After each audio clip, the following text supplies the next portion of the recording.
In Ohio today, President Bush signed into law a $26.5 billion education bill. Education has been an issue he's cared about very publicly, and he believes very strongly that testing improves learning. I understand taking tests aren't fun. Too bad. Today's legislation imposes annual tests on millions of school children and holds schools accountable for the result.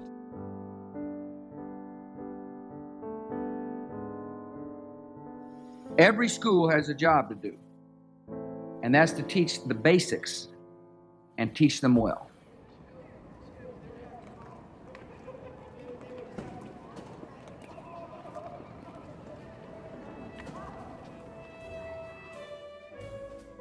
When we take education down to nothing but the basics, just the skills, we're removing life from learning. And if we enrich it with the arts, we give it life, and we give it reason to want to learn and to keep learning. A lot of times arts are the first thing that get cut, especially when the district is suffering from money issues. Because they see it as like an extracurricular versus a really important cross-curricular thing that they can put in their schools. I think the arts have been put on the back burner. I think we've lost a lot of arts programs. I don't think people fully realize what the arts do for kids in education. There are so many skills that the arts teach that are important to kids being prepared to be educated. You know, when I went to school, you had everything every day, and that really has been taken away from kids because we need to do more testing. We need to do, all these things that we're being told we need to do. Well, we need more time to do them because, we're asking our kids to do so much more, so that's where it's being stolen. We're in an educational trend of standardization and intensification and teaching to tests and the test results and things like this, which I think can sometimes take away from the creative. Ebert encourages self-expression and thinking within the confines of reality, but also encouraging thought that may be outside of our perspective.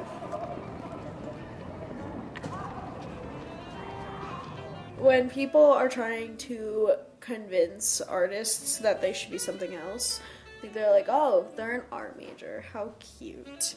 You're like, alright, stop listening to music, stop watching TV, don't go to plays, don't do anything, don't even wear cute clothes with patterns on them. Because, honey, those are all artists, and the world would be kind of boring without them.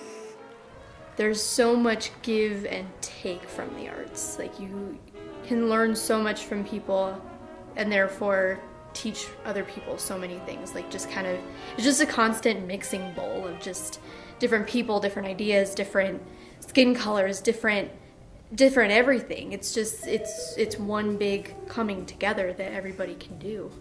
Like, if you're teaching arts, it gives people, students, an outlet to like express themselves and create things, and art is fun.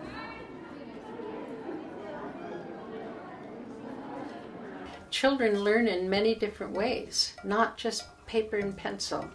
So that we tried to find their areas of expertise and their areas of comfort and expand on those.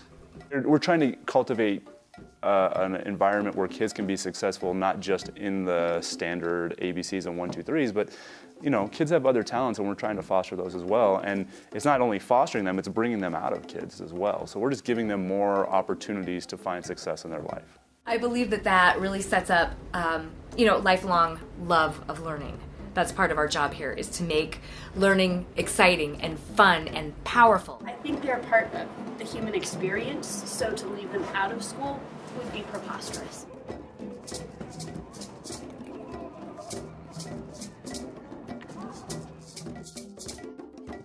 It makes our kids higher thinkers, it makes them more creative, it pushes them to take risk, which is a very important life skill, and it helps them express themselves, which a lot of our kids struggle with that, especially when testing is so overdone. I think it's like a critical thinking piece, that our kids really know how to get what they want. They can plan and implement their own ideas. Their ideas count here. I know how to work better with people. I know how to communicate better with people. I know how to express better what I'm thinking or what I'm needing or those kinds of things.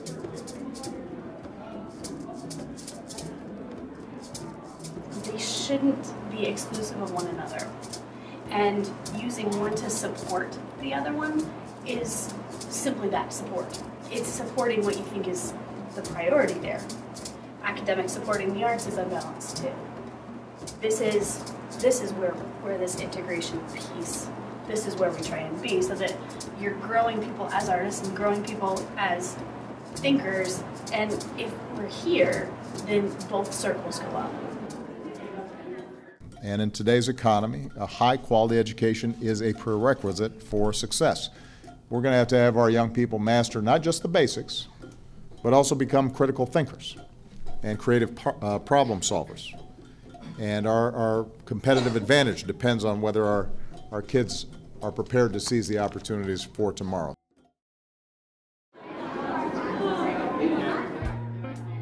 Art is, in and of itself, a representation of culture. It's always somehow representing you and your world. Art is taking the passion from the soul and expressing it to the world somehow. Either sound or an image that people see in many different ways. Anything that helps me understand a person. Any means of creativity, expression, or problem solving. Any activity that adds beauty, interest, creative thought, imagination, movement to whatever you're doing. Anything that affects the 5 senses, that affects a person's emotions. Art is something that can be a visual or a performance, and it sort of makes people feel something, or it represents something. It's more than just what you see or hear. There's like a deeper meaning to it. So I think art, really of any kind is the human being trying to represent their experience, which is pretty cool and powerful.